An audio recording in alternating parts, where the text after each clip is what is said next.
Good morning, my dear students. Today I will tell you to change into the passive voice, to change of the imperative sentence into the passive voice. देखिए, आज का मेरा विषय है imperative sentence को passive voice में परिवर्तित करना। ये है, सब लोग imperative sentence को passive voice में परिवर्तित करना।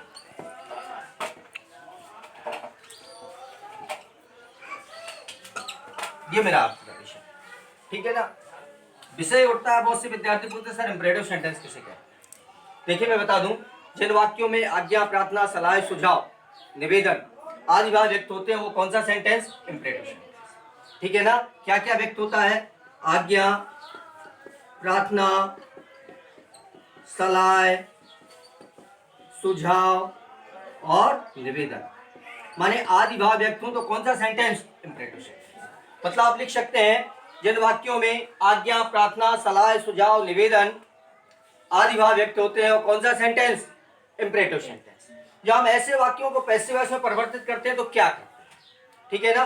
पहली चीज होती है, समझ रहे हैं, कि जैसे मैंने एक सेंटेंस लिखा, कॉल द सर्वेंट।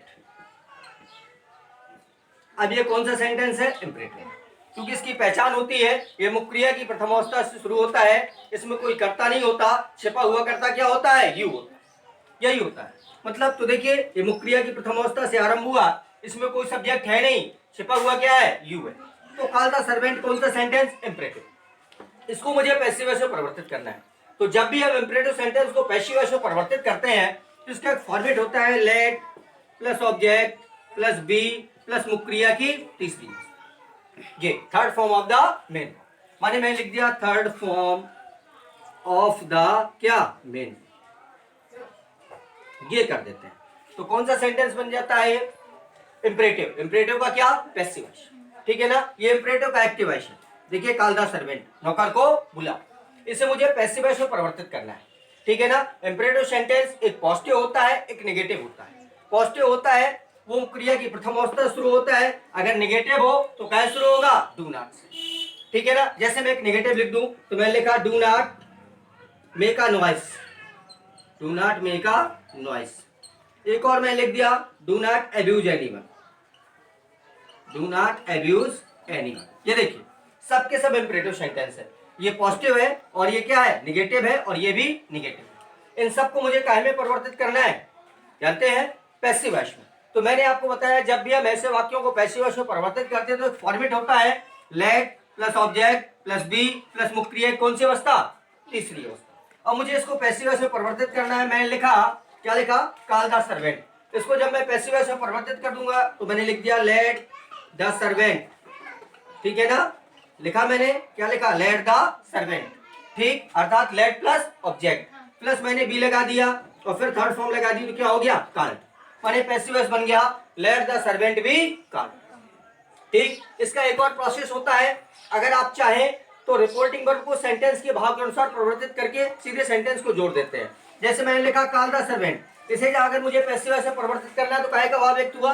आज्ञा, तो मैंने लिख दिया you are ordered, you are ordered. अब देखिए, ये भी पैसिव वॉइस आपका बन गया। आर के साथ मुख्य क्रिया कौन सी अवस्था? तीसरी, ठीक। और फिर मैंने टू लगाकर पूरे सेंटेंस को जोड़ दिया, टू कॉल द सर्वेंट। एक आपका पैसिव वॉइस ये हो गया, जो आपको सरल लगे उसको आप फॉर्मेट करो, ठीक है ना, उसको आप मानो। अगर आपको ये सरल लगता है इसको बना दो, ये भी पैसिव वॉइस है। अगर आपको ये सरल लगता है तो उसको भी बना दो, ये भी पैसिव वॉइस है। समझ रहे हैं? तो एक तो हो गया let the servant be called, और इसी का दूसरा रूप हो गया you are ordered to call the servant. ये भी आपका पैसिव वॉइस है, समझ रहे हैं कि नहीं। और ये भी आपका क्या है? पैसिव वॉइस, ये भी आपका पैसिव वॉइस, ठीक। अब दूसरा वाक्य, एक नियम होता है, यदि इंपरेटिव सेंटेंस का वाक्य डू नॉट से आरंभ हुआ हो, जैसे ये डू नॉट से आरंभ हुआ, अर्थात ये नेगेटिव है, जब इसे पैसिव वॉइस में परिवर्तित करेंगे तो क्या करेंगे, ठीक है ना। तो इसका भी फॉर्मेट वही होता है, अर्थात let plus object plus not plus be plus third form of the main, third form of the क्या? मेन, ठीक है ना। ये हो, ये भी आपका उसी का फॉर्मेट है। ये कब? जब वाक्य क्या हो? नेगेटिव, अर्थात जब नेगेटिव हो तो वाक्य में क्या करते हैं? Let plus object plus not plus be plus third form of the main. तो मैंने जैसे इसको पैसिव वॉइस में परिवर्तित किया तो मैं क्या करूंगा? देखिए आप, अब मैं इसको पैसिव वॉइस में परिवर्तित करूं तो मैंने लिख दिया let a noise not be और क्या मेड। एक आपका ये हो गया। दूसरा आप इसी तरीके से बना सकते हैं, क्या बात के अनुसार, जैसे मैंने कहा do not make a noise, तो मैंने क्या दी शैल आई, तो आप ऐसे ही बना सकते हैं यू आर एडवाइज्ड। ठीक है, यू आर एडवाइज्ड। अब नॉट टू, क्योंकि डू नॉट लगा है ना, लगा है कि नहीं, तो हम डू नॉट को हटा देंगे और यहाँ पर क्या लगा देंगे not to make a noise. एक आपका पैसिव वॉइस ये बन गया, जो आपको सरल लगे वो बन। इसका एक और फार्मूला है, अगर आप तीसरे को भी मानना चाहें तो वो भी देख लीजिए। अगर इसको हम पैसिव वॉइस में पढ़ते हैं तो ऐसा ही बन सकता है। हम आपको यू आर फॉरबिडन से शुरू कर देते हैं।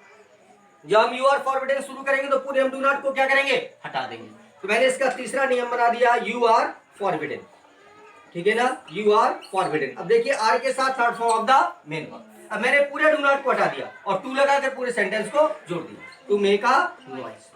ठीक है ना, जो आपको सरल लगे उसका पालन। ठीक है, एक आपका ये फार्मूला, दूसरा आपका ये you are advise not to make a noise, और एक you are forbidden to make a noise.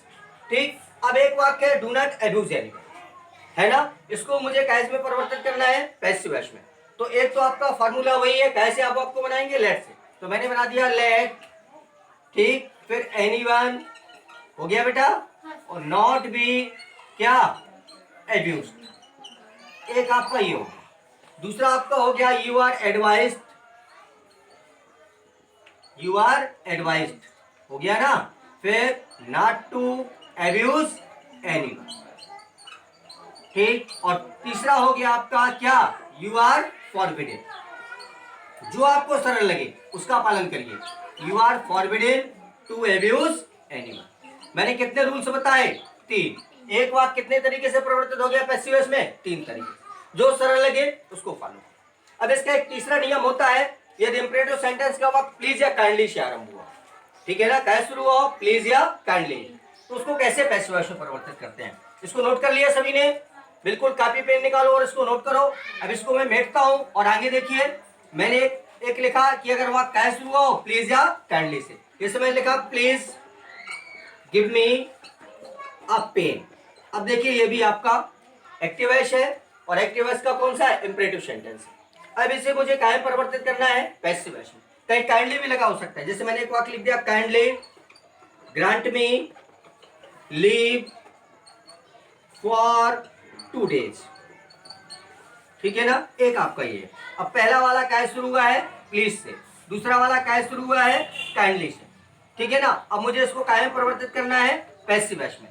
तो देखिए एक नियम होता है, अगर इंपरेटिव सेंटेंस का वाक्य प्लीज या काइंडली शुरू हुआ हो और ऐसे वाक्यों को पैसिव वॉइस में परिवर्तित करना हो, तो हम प्लीज या काइंडली को हटा देते हैं और वाक्य को यू आर रिक्वेस्टेड टू से आरंभ कर देते हैं, और यू आर रिक्वेस्टेड टू लगाकर से सेंटेंस को जोड़ देते हैं। जैसे पहला वाक्य please give me a pen, तो मैंने लिख दिया you are requested to, you are requested to give me a pen. एक आपका ये वाक्य बन गया। ठीक, इसी तरीके से दूसरा बन गया you are requested to, you are requested to. अब मैंने काइंडली को क्या कर दिया हटा दिया, और grant me leave for 2 days। देखिए ग्रांट मी लीव फॉर और क्या 2 days। एक आपका ये बन गया। जो आपको सरल लगे उसको आप फॉलो करिए। ठीक है, एक और इसका रूल होता है, देखिए अगर इंपरेटिव सेंटेंस का वाक्य ऑलवेज या नेवर शब्द से आरंभ हुआ हो, कैसे शुरू हुआ हो ऑलवेज या नेवर।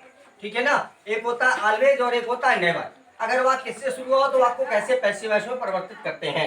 जैसे मैंने एक वाक्य लिखा always speak the truth, always speak और क्या द ट्रूथ। ठीक, और दूसरा वाक्य लिखा नेवर टेल अ लाई। अब ये भी देखिए कौन सा सेंटेंस, कौन सा सेंटेंस बेटा इंपरेटिव है, इंपरेटिव। इसको मुझे कहाँ में परिवर्तित करना है पैसिव वॉइस में।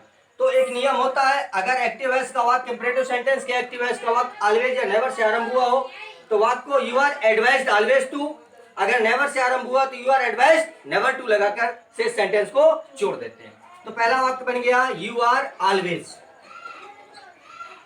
You are advised, sorry you are advised. ठीक है ना, और फिर क्या always to speak the truth. एक वाक्य आपका पैसिव वॉइस ये बन, ठीक है।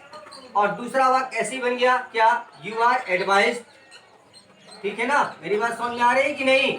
You are advise never to और क्या टेल अ लाई। एक आपका पैसिव वॉइस ये बना, ठीक, जो आपको सरल लगे उसको आप फॉलो करें। ठीक, एक और इसका रूल्स होता है, वो भी सुन लीजिए। अगर इंपरेटिव सेंटेंस के एक्टिव वॉइस का वाक्य लेट शब्द से आरंभ हुआ, कुछ लेट वाले होते हैं ना बेटा, ठीक है, लेट से अगर आरंभ हुआ हो तो उसको कैसे हम पैसिव वॉइस में परिवर्तित करते हैं वो भी आप देख लीजिए, मैं उसको ही बता दे रहा हूं। जैसे let him write a letter, write a क्या लेटर, ठीक। दूसरा वाक्य हो गया क्या, लेट अस प्ले द और क्या होली, ठीक है। अब देखिए ये लेट से आरंभ हुआ और ये लेटर से आरंभ हुआ है, और दोनों क्या है एक्टिव वॉइस है, और दोनों क्या है इंपरेटिव सेंटेंस है। तो इसका एक रूल होता है, जब हम ऐसे वाक्यों को पैसिव वॉइस में परिवर्तित करते हैं तो क्या करते हैं, ठीक है। तो जब ये वाक्य एक्टिव वॉइस का वाक्य लेट शब्द से आरंभ हुआ हो तो पैसिव वॉइस का वाक्य भी कैसे आरंभ होता है, लेट से।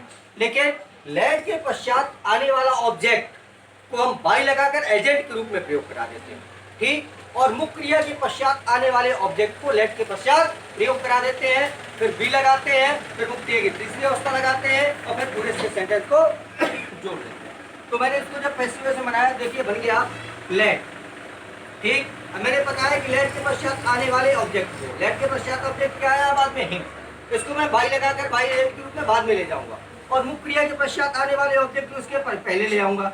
तो मुख्य क्रिया के पश्चात क्या ऑब्जेक्ट, आ लेटर आया, तो इसको मैं पहले आया लेट आ क्या लेटर, ठीक। फिर मैंने क्या लगा दिया बी, और फिर क्या लगाया मुख्य क्रिया की तीसरी अवस्था, क्या हो गया, क्या हो गया, मुख्य क्रिया की तीसरी अवस्था क्या है, रिटेन, ठीक है, ठीक। Let a letter be written by क्या, ये बन गया। ऐसे दूसरा बन जाएगा लेट द होली, ठीक है ना अभी बेटा, लेट द होली बी, और फिर क्या प्लेड, और फिर बाई, और फिर क्या अस।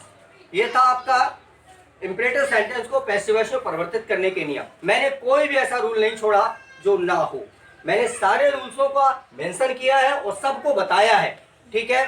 अब मेरे प्रिय विद्यार्थियों, आप इसके एक्सरसाइज करिए, अगर कोई दिक्कत आए तो मुझे कॉल करिए, ठीक है ना, मेरे व्यक्तिगत नंबर पर, और मैं या मेरे इसी पर ऑनलाइन आइए, तो मैं आपकी सारी समस्याओं का निदान करूंगा। Thanks a lot of.